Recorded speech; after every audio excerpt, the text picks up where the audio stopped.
नमस्कार सर। नमस्कार दोस्तों। शिकायत है, हाँ मुझे बेहद शिकायत है आपसे और आपके इतिहास से, उन झूठी आख्यानों से भी, उस परंपराओं से, उन सारी वर्जनाओं और उन बंधनों से भी जिसने रखा है वर्ज। तो आइए इस कविता के कवि से आपको मिलवाते हैं, जिनका नाम डॉक्टर कृष्ण कुमार सिंह है। तो इनके रचना के बारे में हम आपको बताते हैं। सबसे पहले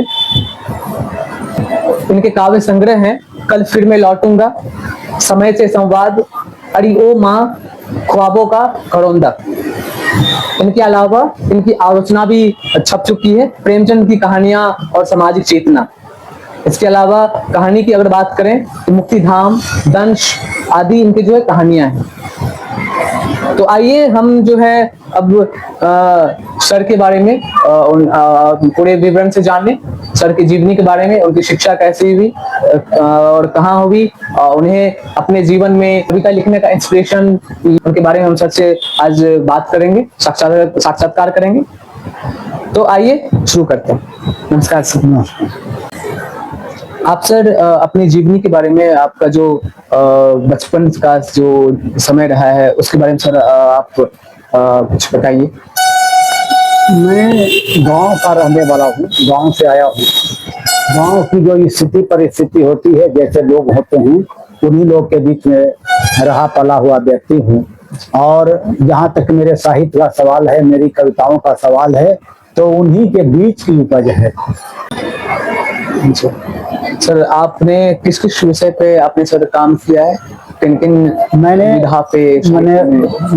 कविताएं लिखी, कहानी लिखा, ये जो है ये उसके बाद मैंने निबंध लिखा, जीवनी लिखी, उसके बाद ये कहानी लिखा, आलोचना लिखा। मैंने प्रायः विधाओं में मैंने काम किया है।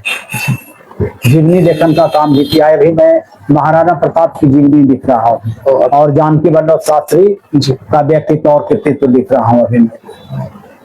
और सर ये जो आपने विधाएं, जो कविताएं हैं, कहानियां हैं, निबंध हैं, या आलोचनाएं हैं, तो सर ये लिखने का आपके अंदर वो इंस्पिरेशन कहाँ से आया? आपका जो अगर हम कहें कि आपका किनसे आप सर प्रभावित हैं, तो आपको ये लिखने का जो है आपने वो काम शुरू किया लिखने का, आप किससे प्रभावित थे सर? मैंने प्रारंभ में ही कहा कि जिस समाज में मैं था, तो उसी समाज की उपज है। वहीं से मेरी रचनाएं निकली, वहीं से उपजी। और जहाँ तक साहित्यकारों का सवाल है, तो मैंने कहानी के क्षेत्र में पंच परमेश्वर को पढ़ा था, ये उनकी जो है प्रेमचंद की, तो उसको मैंने देखा। प्रेमचंद की ये जो है ये पंचमेश्वर कहानी जो थी, तो उसकी स्थिति को मैं देख रहा हूँ। जो उसका वातावरण था, उसको मैंने गांव में देखा और उसी आधार पर मैंने कहानी शुरू किया। कविताओं का सवाल यहाँ तक था है, तो जैसा कि मैंने कहा, कविता तो हमारे समाज से ही, समाज के जो वर्ग थे, जहाँ जो दुख पीड़ा जो था, उससे कविता मैंने निकली। बाद में जाकर के मैं ये 10-11 में पढ़ता था, तब से मैं कविता लिखना शुरू किया। छोटी छोटी पत्रिकाओं में कविताएं छपी थी, लेकिन छपी और उसके बाद मैं उसको संग्रहित न कर सका, वो आई गई की तरह होती गई। बाद में मेरी मुलाकात जानकी वल्लभ शास्त्री से हुई, जो मेरे प्रारंभिक गुरु भी हैं। तो उनसे प्रेरणा मिली लिखने की, और मैं उनसे लिखना शुरू किया। और वो पत्रिकाओं में मैं लिखता था, पेपरों में लिखता था।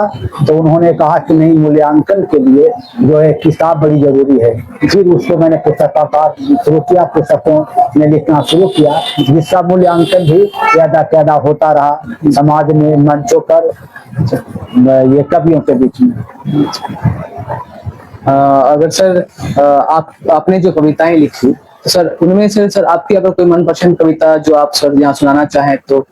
अब होता क्या है कि कवि की कोई भी कविता जो है मनपसंद ना हो, ये बात तो हो ही नहीं सकती है। सब कविताएं मनपसंद होती है। एक मैं छोटी सी कविता बता रहा हूँ, जो शिक्षा की स्थिति मेरे यहाँ प्रारंभ से रही है, और आज भी वही स्थिति है। वो कविता नहीं है, उसको क्षमता है। छनिका क्या कहते हैं? छनिका जैसे हम चल रहे हैं कहीं और चलने के क्रम में बड़ी बड़ी कविताएं जैसे पढ़ने में समय लगता है, तो छनिका क्या है? हमने बस दो चार पंक्ति में पढ़ लिया, बस हो गया। एक शिक्षा पर है। शिक्षा, आज की शिक्षा रेस्टाओं का काव्योपांश, वो की व्यवसायी जगनिष्ठु, जिनका अनेक सूरतों से चित्रीकरण और फिर अव्यवस्थित रहना।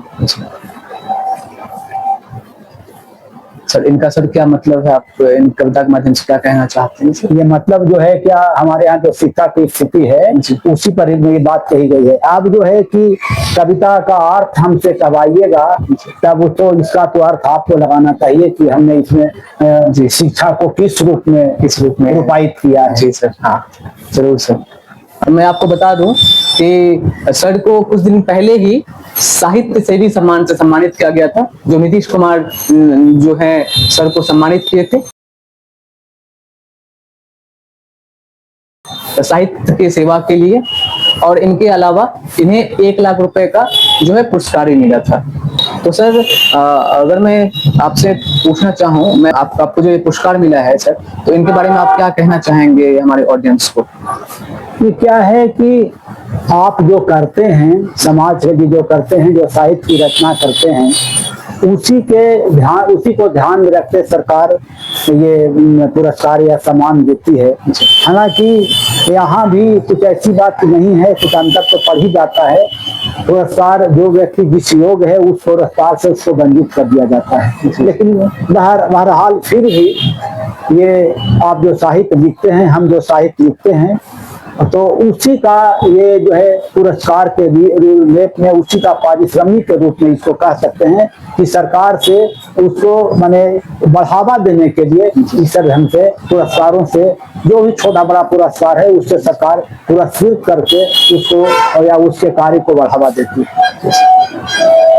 इसके अलावा दोस्तों मैं बताना चाहूंगा कि कविता यादव जो दक्षिण बिहार केंद्रीय विश्वविद्यालय गया की छात्रा है, उन्होंने सर के ऊपर जो है उनके व्यक्तित्व एवं कृतित्व पर उन्होंने काम किया।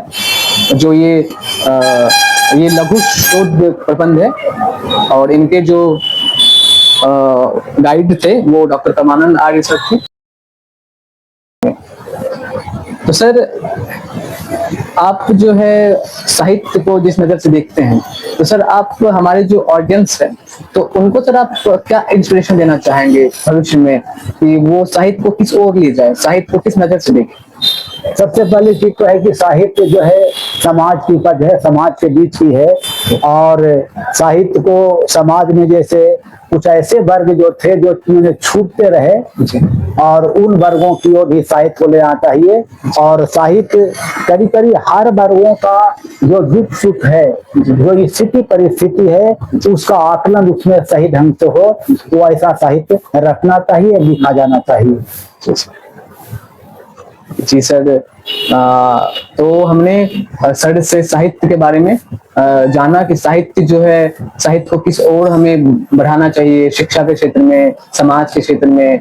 हमें जो है हर एक गांव कस्बों में, शहरों में साहित्य को जो है वो बस ये नहीं होना चाहिए कि वो बस सिलेबस में है और उसे पढ़ा जाए, बल्कि वो आपके व्यवहार में भी आए। अगर आप कोई कहानी पढ़ते हैं, कविता पढ़ते हैं, या हमारे सर का ही कोई कविताएं पढ़ते हैं, कहानी पढ़ते हैं, आलोचना पढ़ते हैं, तो उन्हें आप अपने व्यक्तित्व में लाएं। ये ना कि उन्हें बस पढ़ लिए, सिलेबस में दे दिए और एग्जाम में लिख दिए, बस हो गया, वो नहीं, बल्कि आप उसे कितना अपने व्यवहार में ढाले, आप उनसे कितना ग्रहण किए और समाज को आप क्या दिए, ये बहुत मायने रखता है किसी भी साहित्य के लिए। तो इसी के साथ जो है हम सर से अलविदा लेते हैं, और हम दूसरे बार आपको कहीं और देखेंगे। ठीक है दोस्तों, नमस्कार।